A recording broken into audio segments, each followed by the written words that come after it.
दोस्तों, आने वाले मॉनसून सत्र में संसद में हंगामा तो तय है, लेकिन सवाल बस इतना है कि हंगामे की भूमिका आखिरकार कौन तय करेगा, पीएम मोदी या फिर राहुल गांधी। राहुल गांधी के पास देश के मुद्दे हैं, राम मंदिर चंदा चोरी का मुद्दा है, पेट्रोल में मिलावट का मुद्दा है, इसके अलावा पेपर लीक का मुद्दा है। इन तमाम मुद्दों पर संसद में सवाल पूछे जाएंगे। वहीं मोदी सरकार की बात करें तो मोदी सरकार क्या गेम सेट कर सकती है, मोदी सरकार की बड़ी प्लानिंग को लेकर विपक्षी सांसदों ने क्या आरोप लगाए हैं, बारी बारी से बयान आपको सुनाते हैं। पहले सुनिए संजय राउत ने क्या आरोप लगाया है, क्योंकि शिवसेना में नई नई फूट हुई है। शिवसेना के कई सांसद उद्धव ठाकरे गुट के एक बार फिर साथ छोड़कर चले गए। एक बार तो पहले ही टूट चुकी थी, तो दोबारा जब फूट हुई है तो उसके बाद आने वाले मॉनसून सत्र में क्या खेल करने वाली है मोदी सरकार, इसे लेकर संजय राउत क्या चैलेंज देते हैं और क्या कहते हैं, जरा सुनिए। तो कांग्रेस कह रही कि 2 तिहाई मत बीजेपी की बात नहीं, पार्टी तोड़ने के बाद आपका क्या? ये सही है। ये बात ऐसी है कि आज भी कांग्रेस के पास उनको जो डिलिमिटेशन बिल लाना है 850 वाला, उनके लिए पर्याप्त बहुमत नहीं है और बहुमत नहीं जुड़ सकता है। आप कितने भी तोड़ दो, तोड़ने की कोशिश करो, आप कोई बहुमत का आंकड़ा आप नहीं प्राप्त कर सकते। आज तो संजय राउत यहां पर कहते हैं कि डीलिमिटेशन बिल जो पिछले वाले सत्र में गिर गया था, अब चूंकि कई दलों को तोड़ने का काम किया है बीजेपी ने, आरोप लगाते विपक्षी सांसद, तो अब की बार फिर से पास कराने की कोशिश की जा सकती है। संजय राउत कहते हैं कितनी भी पार्टियां तोड़ दो फिर भी आंकड़े का इंतजाम नहीं हो पाएगा। संजय राउत के बाद कीर्ति आजाद ने क्या बोला है। अब टीएमसी के भी जो बचे कुछ सांसद हैं, जो सांसद ममता बनर्जी के साथ डटे हुए हैं मैदान में, उनमें से एक कीर्ति आजाद क्या कहते हैं। कीर्ति आजाद ने सवाल उठाया है कि पहले मॉनसून सत्र की शुरुआत 13 जुलाई से होनी थी, लेकिन 13 जुलाई की बजाय अगर 20 जुलाई से मॉनसून सत्र की शुरुआत हो रही है तो क्या पार्टियों को तोड़ने का टाइम लिया गया है। इसे लेकर कीर्ति आजाद क्या आरोप लगाते हैं, जरा सुनिए।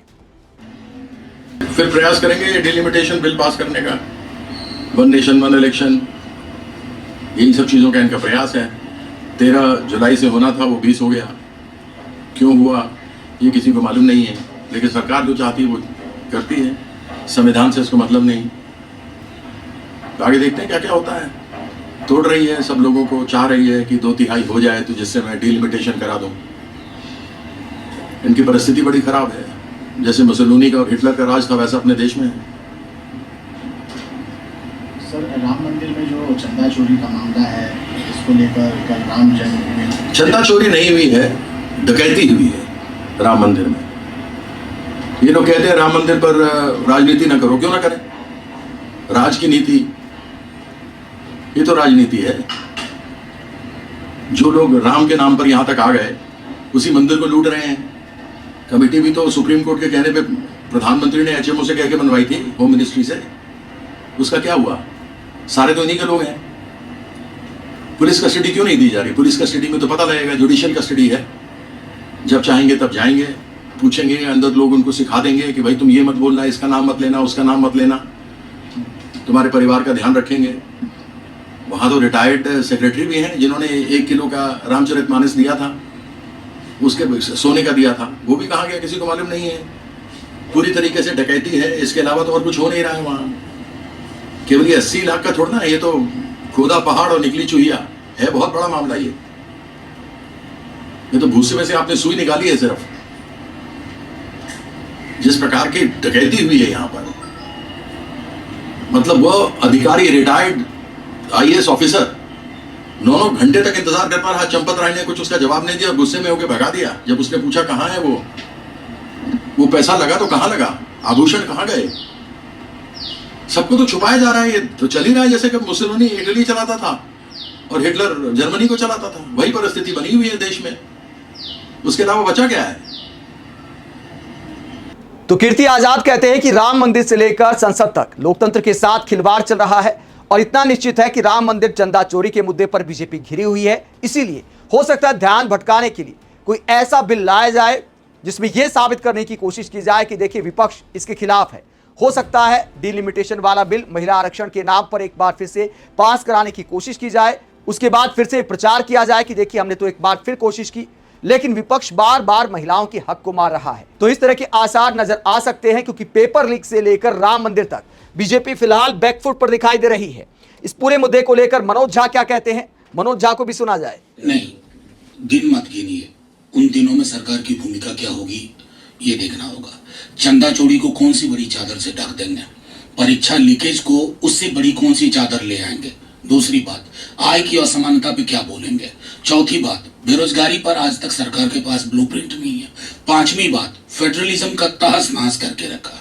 छठी बात, ये जो सदन जब नहीं चल रहा होता है तो आपकी तथाकथित चाणक्य नीति चल रही होती है, जिसके माध्यम से आप वोटर के चॉइस के साथ खिलवाड़ करते हैं, उसकी डकैती करते हैं।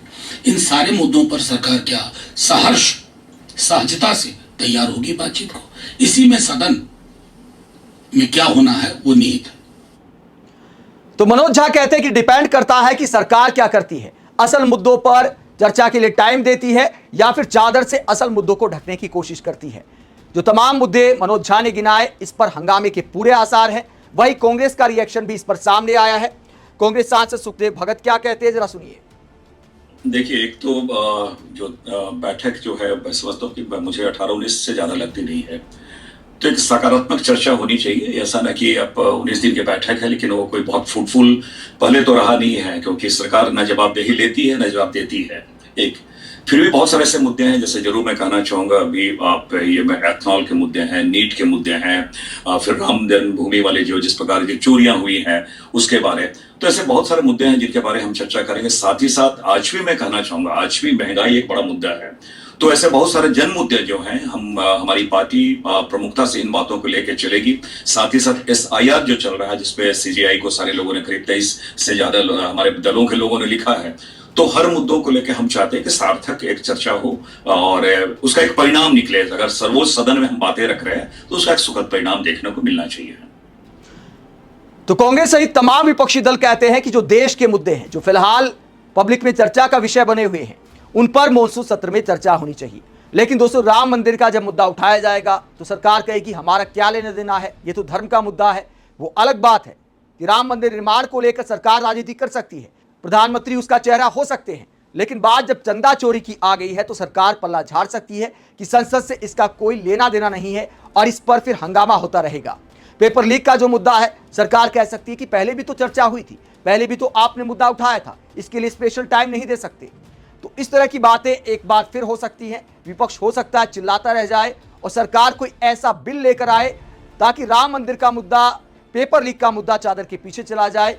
लेकिन क्या इतनी बड़ी चादर वाला कोई बिल मोदी सरकार लेकर आने वाली है? आप क्या सोचते हैं? कमेंट बॉक्स में अपनी राय जरूर दें। साथ ही चैनल को सब्सक्राइब भी करें। नमस्कार।